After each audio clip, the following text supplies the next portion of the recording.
back to my channel. I'm Katerina, or Kat if you're new here, and welcome to my cozy little corner of the internet. And in today's video we're going to be doing another reading vlog, but this time I'm going to be showing you guys what I realistically read in a week with a newborn. And believe it or not, I'm actually getting in quite a bit of reading. So far in the month of November I have read over 14 books. Now, I didn't realize how much babies slept until I had my own, and if she's not sleeping, she's eating, and if she's not eating, she's pooping, and we just kind of like repeat that cycle quite a bit. If I'm not sleeping and eating myself, I am also getting in some time to read. It's been great, it's been wonderful. However, I've had to change the way that I read to be able to read. I'm holding a baby 90% of the day, so reading from a physical book definitely becomes very difficult, and any fantasy book that I would like to annotate becomes impossible. So I have been doing quite a bit of digital reading. I don't own a Kindle. However, after having a baby, I'm definitely debating getting a Kindle, but I do use the Kindle app on my iPad, and it has become a lifesaver. I've also gotten into quite a bit of romance or any cozy fantasy or anything really low stakes and laid back, just because brain power wise, it's not there. Currently, I am actually reading a romance. I'm about, I think, 50 pages into it, and the first book that I will hopefully be finishing in this vlog is The 7-Year Slip by Ashley Poston. I have read her other book, The Dead Romantics. I did enjoy it. It wasn't my most favorite, but I wanted to give this one a go just because I liked the idea of this apartment with these magical abilities where she's in 1 year and this person that kind of appears in her apartment is 7 years from the past. I have very little time before the next feeding and the next arm holding session, and we're gonna try to at least get in some reading.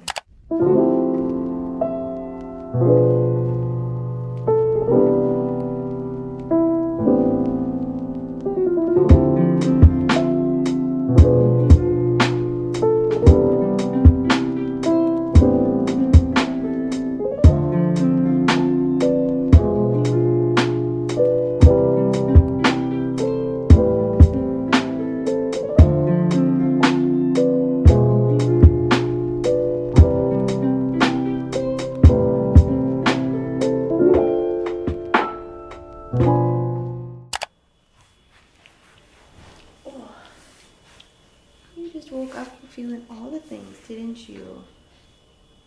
Oh, I know. Oh, bless you. Bless you.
So it's currently a little bit later in the day. It is currently 11:30, and we're having a situation where baby girl is not wanting to sleep and wanting to stay awake, but is super overtired and very fussy. So it's been a wonderful last 5 hours of getting anything done, but I have gotten a little bit of reading done.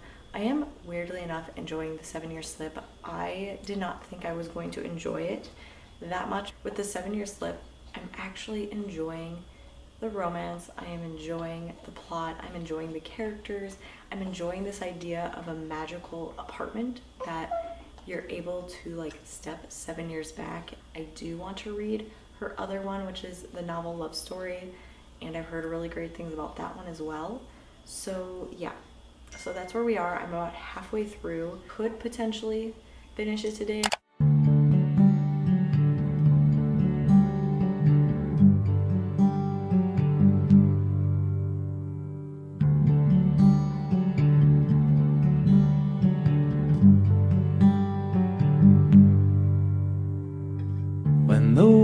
winds blow through the empty pathways of my mind, and the rivers flow like the world has told them not to stop. Stand my ground, hear the sounds, take a breath. I was gonna give you guys a reading update, and I did finish The 7-Year Slip by Ashley Poston. Honestly, was very surprised at how much I enjoyed The 7-Year Slip. I enjoyed the whimsicalness of it, the airiness of it, and there were just so many things I enjoyed about the book. And I loved the characters. I loved our main character Clementine. I loved the side characters Fiona and Dawn. Loved them to pieces. I loved our love interest. I thought he was really great. I thought the characters really were decently well formed for a romance. As you guys know, I'm not a romance reader. The last time I read this much romance was for my, reading romance for a week vlog back in February. And I don't know, there's something about it. Maybe it's because there's a little bit of magical realism in it. So yeah, finished The 7-Year Slip. It was wonderful. It was great. 4 stars. With that being said, it is only Wednesday and I still have 4 days left to this week. I do plan on picking up and starting the Spellshop by Sarah Beth Durst. Don't know much about it. I do know that a lot of people like this. I know that a lot of people have given it a fairly high rating, that it is a cozy cottagecore fantasy. That's all. That is all I know. It's been 10 weeks since your beginning. Your arms have just started moving. I'm already so in love with you. I know that this road won't be easy. Life gets kinda bumpy. I'll be right here holding on to you. Since the start, you're loved, you're held by arms of grace. Even now, you're not. I thought while I was waiting for her bottle to warm up, I would give you guys a reading update on the Spellshop by Sarah Beth Durst. I'm enjoying it. I'm enjoying the whimsicalness of it. I'm enjoying the fantasy element. I'm enjoying the cottagecore. I just really love the atmosphere of the book. I am not, however, enjoying the main character. I don't know if it's her personality. She is an introvert and she does not like people, and she makes it very adamantly known she doesn't like people, and how she treats people isn't always the greatest. I'm only 70 pages in. I didn't really get much reading done yesterday, nor have I had much reading done this morning. Right, friend?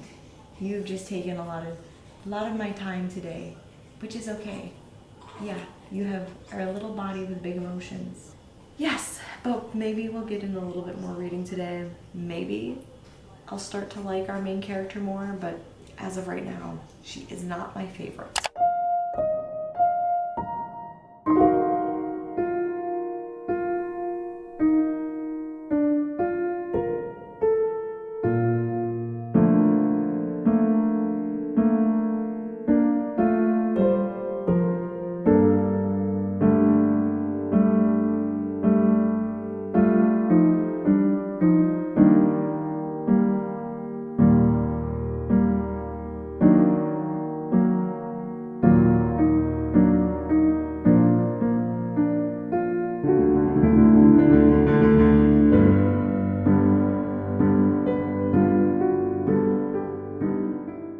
So coming in with a reading update for you guys and a wrap up to this reading vlog, I did finish The Spellshop by Sarah Beth Durst, and I actually enjoyed this after, getting past my slight dislike of the main character. I ended up giving this one a 3.75 stars. It was really enjoyable. I love the cozy atmosphere. I like the cottagecore fantasy, cozy coastal seaside element. And in the acknowledgments, the author talks about how she wanted to write a book that was like a warm hug, or how you would feel when you were drinking hot chocolate, and I definitely feel those elements in this book. So that is currently what I'm able to realistically read in a week with a newborn baby in the house. Some days are obviously better than others. There are some days where I'm actually able to read quite a bit because she's able to go down for naps easily. She's, staying down for naps. She just wants to be held, and I'm able to read on my Kindle and everything without her fussing too much. However, there's also days where I get no reading done, and those days are going to happen more and more often as she becomes more and more awake. At the beginning, when she was in the NICU, obviously I had time to read. I didn't do much reading, but I had time to read. And when she came home, she was still young enough where she was easily falling asleep for naps and everything, whereas now she is a lot more awake. She wants to look at more, she's discovering more, and it's all so wonderful, and I love being there for all of her milestones. So I did finish 2 books in this vlog, which I'm very excited about. I hope you guys enjoyed this video. Definitely leave in the comments below if you are a parent and how you were able to fit in time with a baby, or in general, just how do you fit in reading into your daily schedule when you have a very busy life, whether it's with kids or without kids. Also, make sure to hit that like button and subscribe to my channel for new videos. I am starting to hopefully get into posting more videos and it becoming a more reoccurrent thing. I will see you guys in my next video. Bye! When the wild winds blow through